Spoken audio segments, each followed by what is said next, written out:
Hello, my name is Chris Wilson, and I'm one of the PGY1 pharmacy residents. Today we're going to be talking about toxidromes. Hopefully, by the end of this presentation, you'll be able to identify drugs that, at excessive doses, can produce specific toxidromes, compare and contrast the clinical signs and symptoms associated with each toxidrome, and then, based on a suspected toxidrome, select an appropriate management strategy, and finally, explain to a patient how to properly administer intranasal naloxone. So, what is a toxidrome? A toxidrome is a syndrome or a set of symptoms caused by an exposure to a toxic substance, or more commonly, overdosing on certain medications. Poisonings account for 52,000 deaths and over 2 million emergency departments visits annually. So this is something that is fairly common in patients presenting to the emergency room.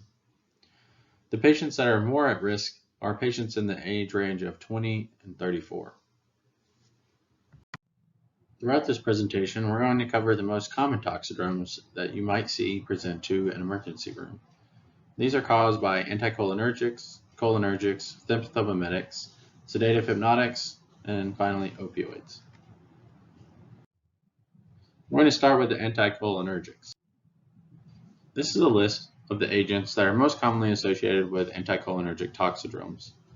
Atropine and scopolamine have a primary mechanism of action that is anticholinergic in nature. Antihistamines, antipsychotics, antispasmodics, and tricyclic antidepressants all have a fairly high incidence of anticholinergic side effects. It's important to think about patients that may be on multiple medications from different groups in this class. For instance, a patient may take diphenhydramine to help them sleep at night. They might have Seroquel or olanzapine on board for a mood disorder, and then they might have a component of depression for which they take a tricyclic antidepressant. The more agents that a patient is on, the more likelihood that they will present with an anticholinergic toxidrome.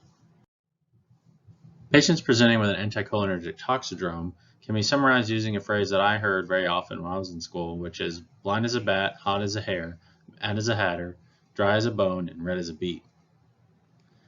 Further looking into this, patients often present with very dilated or mydriatic non-reactive pupils.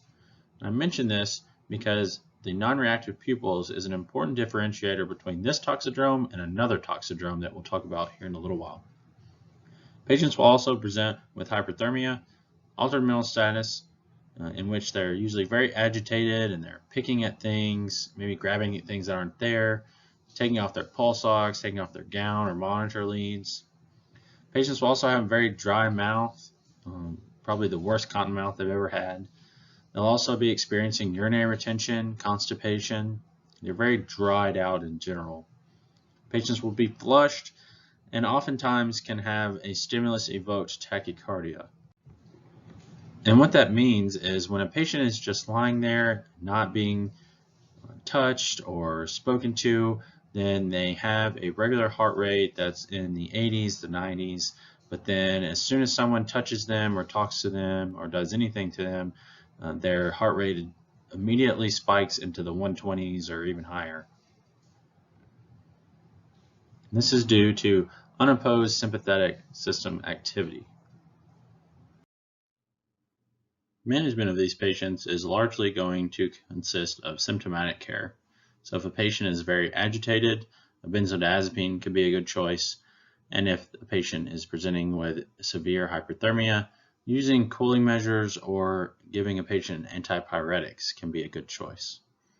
There is one reversible anticholinesterase inhibitor called physostigmine, which is dosed at 0.5 to 2 milligrams given as a slow IV push.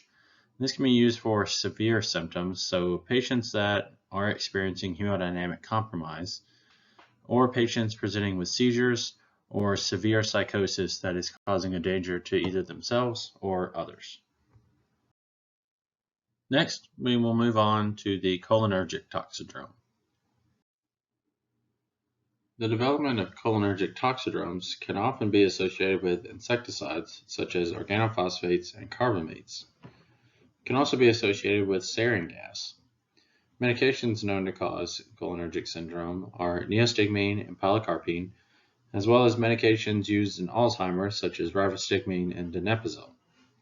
I also wanted to briefly mention that mushrooms can also be a cause of cholinergic toxidromes.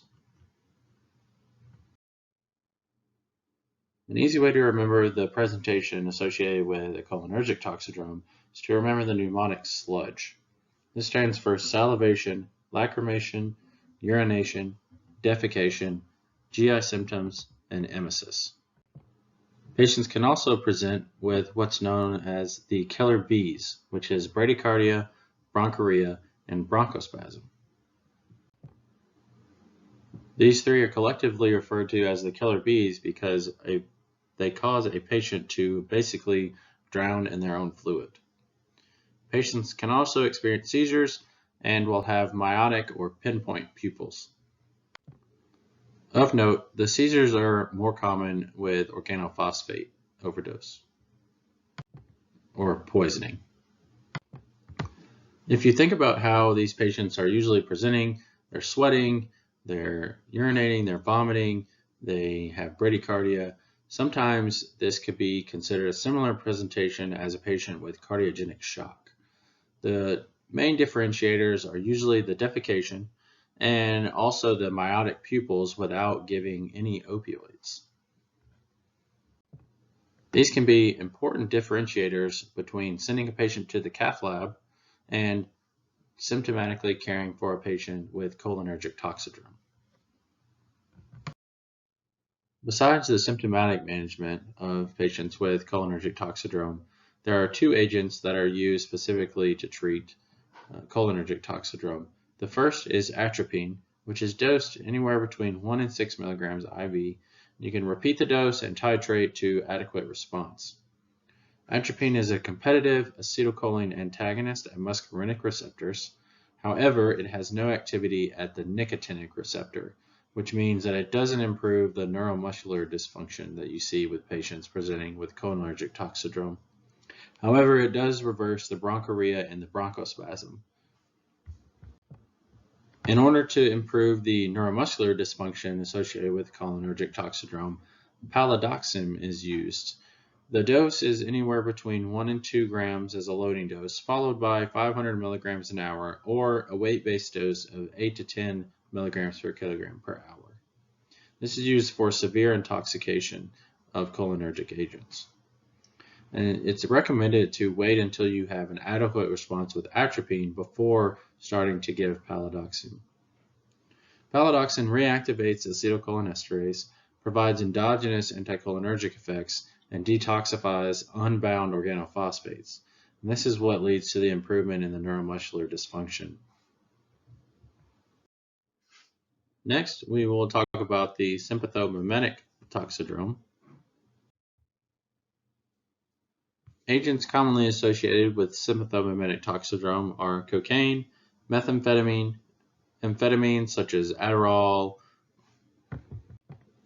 or Vyvanse, NDMA, otherwise known as ecstasy, and cathinones, which are also referred to as bath salts.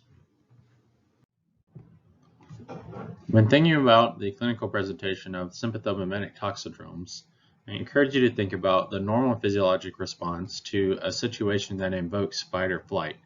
However, in the situation of a toxidrome patient, this response is going to be very exaggerated.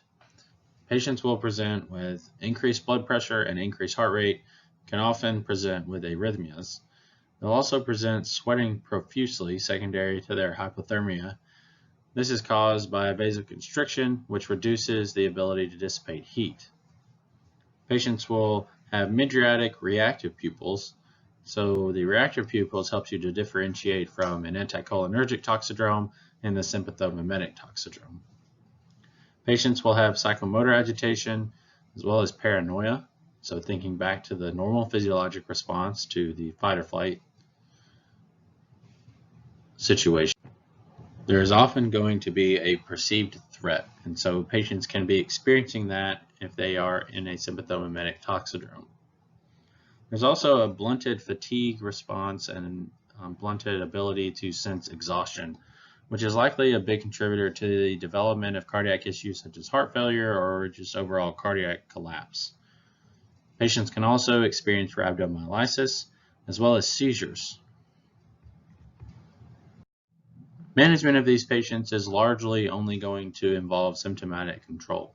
So patients presenting with hypertension will often need blood pressure controlling medications, whether that's PRN medications or even continuous infusions. Patients with arrhythmias should be treated with labetalol, amiodarone, or lidocaine. I mentioned labetalol because it's a non-selective beta blocker, and so it also has activity on alpha receptors. In patients with sympathomimetic toxidrome, it's not recommended to use beta blockers that only affect the beta receptors, because this can lead to unopposed alpha stimulation, leading to increased vasoconstriction. Patients presenting with hyperthermia can be controlled with benzodiazepines or even cooling measures, and as well as agitation and seizures can be controlled with benzodiazepines. And if the agitation can't be controlled with benzodiazepines, then antipsychotics can be used instead. Moving on to our next toxidrome, we'll discuss sedatives and hypnotics. There are quite a few more medications on this list than on previous toxidrome lists. That's because there are more medications that have sedative or hypnotic properties. This is also not an all-inclusive list. This just includes more of the common agents that are associated with this toxidrome. In particular, benzodiazepines, alcohol, and the Z drugs, or zolpidem, zaleplon, and azopiclone. The Z drugs are also associated with sleep driving, which is a particularly dangerous side effect of these medications. Mirtazapine or Remeron is a common antidepressant used that can cause excessive sedation, as well as trazodone in high doses and carisoprodol and cyclobenzaprine, which are muscle relaxers. Primarily, patients with this toxidrome will present with altered mental status in that they will be sleepy and groggy, and they just will be very out of it. However, vital signs for the most part are usually intact and their respiratory drive is preserved unless they're used in combination with other agents, such as using alcohol or using opioids with any of those sedatives, or using multiple sedatives together. So we all know the lethal triad of opioids, benzodiazepines, and soma or carisoprodol. It's important to make sure when you're managing patients with this toxidrome that you are monitoring and maintaining their vital signs as necessary. There are a few different management strategies depending on which agent a patient is overdosed on.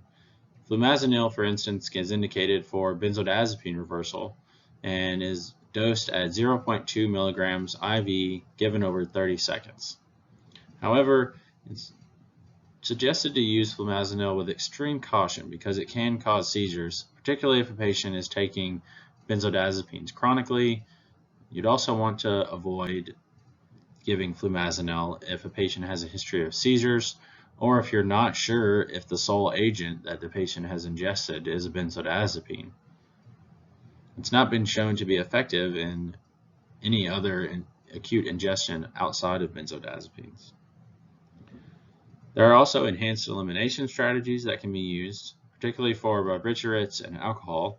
So barbiturates can be eliminated via urine alkalinization by targeting a urine pH of 7 to 8, and this is done by giving sodium bicarb either in the form of boluses or more commonly a drip.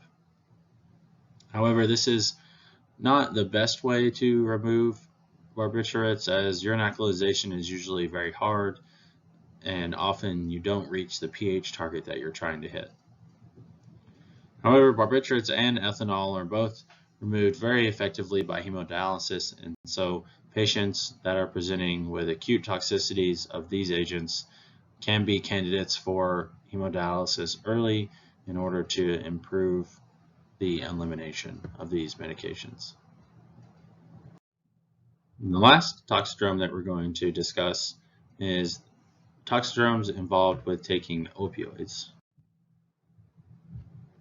Heroin, as well as the common opioid formulations that are available basically everywhere. So codeine, morphine, hydrocodone, oxycodone, fentanyl, and hydromorphone are some of the more common opioids. However, this list is not all-inclusive. The onset and severity of the toxidrome depends a lot on the dose, route, formulation, what other drugs they're taking, what other comorbidities the patient's presenting with, as well as genetics. So this has to do with the metabolism and elimination of some of the opioids. I did list a hierarchy of which agents have the fastest onset and the longest duration. So IV has the fastest onset and shortest duration, followed by inhalation, snorting opioids or heroin, taking immediate release tablets versus extended release tablets, as well as dermal patches such as fentanyl patches. The major symptoms associated with acute ingestion of opioids causing a toxidrome are very well known and are respiratory depression, meiosis or pinpoint pupils, and finally coma.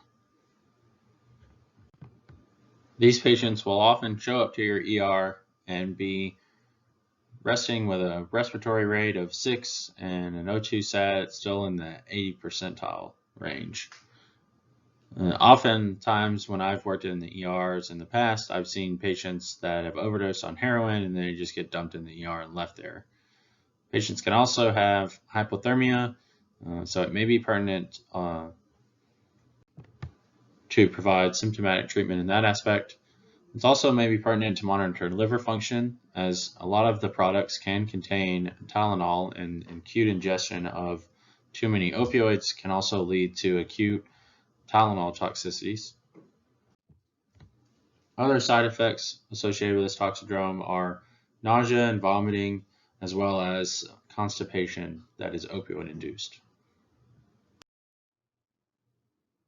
When initially managing patients with opioid toxicities, respiratory support should be on the forefront of your mind, whether that's giving a patient supplemental oxygen via nasal cannula or vapotherm, or intubating patients that cannot sustain a respiratory rate compatible with life. The primary reversal agent for opioid toxicities is naloxone. The dose is 0.4 to 2 milligrams initially. This can be titrated up based on the patient's response. It can be given IV, IM, sub-Q, or intranasally. Oftentimes, it's required to repeat the dosing, especially if a patient is taking a large amount of opioids, because the opioids won't wear off by the time naloxone does. Naloxone generally wears off in around 30 to 60 minutes. And in patients that have taken large amounts of extended release product, or you suspect they may be out of it for quite a while, you can consider starting a continuous infusion. The equation that's recommended to use to determine the initial rate of your continuous infusion is taking the effective bolus dose, multiplying that by 2/3, and starting that at an initial rate of that milligrams per hour. It's important to tread a fine line between reversing the opioid toxicity without precipitating acute withdrawal, because this can lead to agitation, hypertension, tachycardia, and emesis, and is very unpleasant for both the patient and the nursing staff taking care of the patients. Once a patient is stabilized and ready for discharge following an opioid overdose, the problem is that the patient could go home and start using again and will end up right back in the hospital where they just were. And so one great thing about Erlanger is that we have these naloxone intranasal kits that are available in the ED. So a patient coming into the emergency department that we feel is at risk for overdosing on opioids, we will offer this to them at no charge and allow them to leave with it. It contains 2 4-milligram nasal spray kits. As you can see pictured there, they're just tiny little kits that have the actuator and the plunger that administer the 4-milligram dose. To me, it's important to make sure that the patient has a support system and someone that they can provide this to, so that if they are to overdose, the person that has the Narcan nasal spray can be available to administer it. Because obviously if you overdose on opioids, you're not able to give this to yourself. Along with the nasal spray kits that patients receive in the emergency room, they also receive a education sheet that explains to them or the person that will be administering the medication how exactly to use it. And it's very simple and easy to explain in just a few short minutes. And so I would encourage you, if you're ever in the emergency room and you are discharging a patient, that you take the time to educate them about the proper administration, which involves taking out the actuator, putting it into the person's nose slightly, lifting their head up while you depress the plunger, which administers the 4 milligram actuated spray. Then you set them up in a position that allows them to not aspirate if they were to experience emesis, while the other person is going and calling for help, in particular 911, and getting the emergency services to come and take the patient to the hospital. So here I've created a table that does a good job of summarizing the adverse effects that are experienced with each of the toxidromes and how each toxidrome has different things to look for that can help with the differential diagnosis and help determine what the patient has taken that has ended up causing their symptoms. So I think this is a very helpful chart, and if you take away one main thing from this presentation, it would be the different effects of the toxidromes that are listed here. And with that, we'll transition from the toxidromes over to a short subsegment that I'm going to talk about procalcitonin. I was asked to just give a short spiel about the appropriate use of procalcitonin, and I listed it here as the new white blood cell count because I feel like and on Erlanger, we do tend to use it a lot more than it's indicated for, and in patients that it would otherwise not be very beneficial and doesn't really give us a lot of information that helps us improve the care of these patients. And so I wanted to just spend a few minutes going over what the ideal treatment of a patient and utilization of procalcitonin would be. So my hope is that at the end of this short discussion, you have a good understanding of the appropriate utilization of procalcitonin. Just to give a little more background about procalcitonin and infection, procalcitonin is an acute phase reactant, so you do see an increase in secretion in response to patients presenting with a bacterial infection. What's interesting though is that procalcitonin is downregulated in patients presenting with viral illnesses, and so this can help differentiate between patients with bacterial versus a viral infection. However, there are a lot of false positives that can occur depending on the patient's presentation and disease states. Most notably would be renal dysfunction or end-stage renal dysfunction. In this case, patients have a reduced clearance of procalcitonin, which leads to falsely high procalcitonin levels. Patients presenting with trauma, burn, or following surgery, or with bowel ischemia can also have altered procalcitonin levels. And patients with acute liver failure, cirrhosis, fungal infection, cancer, or on immunomodulator therapy can also have elevated procalcitonin levels at baseline. So in patients that present with any of these disease states, it would not be recommended to monitor procalcitonin because we don't really know what a patient's baseline level is in these populations.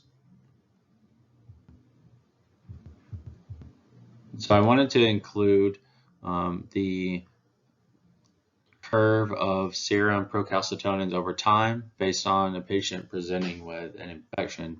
As you can see, it usually peaks around hour 6 to 24 and then takes anywhere from 2 to 3 days to be eliminated based on the half-life of around 24 hours. This is important when you're thinking about the ideal usage of procalcitonin, which we'll speak about in just a minute. But first, let's visit the IDSA guidelines, which do have some recommendations in both the community-acquired pneumonia and hospital-acquired pneumonia guidelines. And so these are from the community-acquired pneumonia guidelines, and the recommendation is that empiric antibiotic therapy should be initiated with clinically suspected and radiographically confirmed CAP patients, regardless of the initial procalcitonin level. And this is a strong recommendation. Moving to the hospital-acquired and ventilator-acquired pneumonia guidelines, they recommend not using procalcitonin as criteria to decide whether or not to initiate antibiotic therapy. However, they do suggest that procalcitonin levels plus clinical criteria can guide the discontinuation of antibiotics rather than just clinical criteria alone. However, there are some remarks that it's not known if the benefits of this procalcitonin levels will actually help to decrease antibiotic therapy duration in the setting where standard antimicrobial therapy is only for 7 days or less. And that's because the studies that validated the use of procalcitonin already were comparing duration of therapies of 14 days instead of 7 days. So the ideal utilization of procalcitonin would be to measure the procalcitonin for a patient that's being treated for pneumonia without any of the concurrent disease states that could cause false positives. Following the initial measurement, you would trend the procalcitonin and monitor for symptom resolution.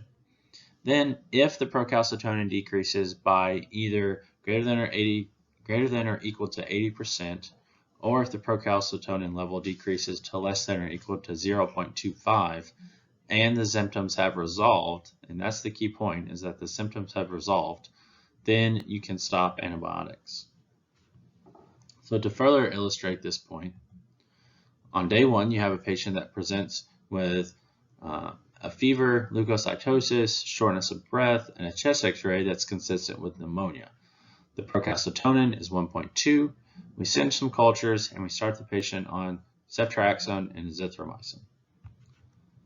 A few days later, we have a patient that has resolution of his symptoms over the past 48 hours, and we recheck a procalcitonin, and it's now 0.15, which is both less than 0.25 and over 80% of a decrease from the 1.2.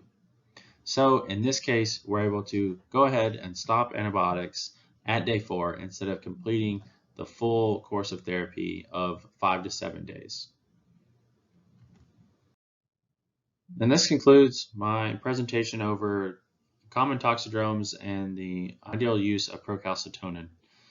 I know the procalcitonin was quite short, and if you have any questions over either of these topics, please don't hesitate to reach out to me. I've included my email at the bottom of this slide. Thanks.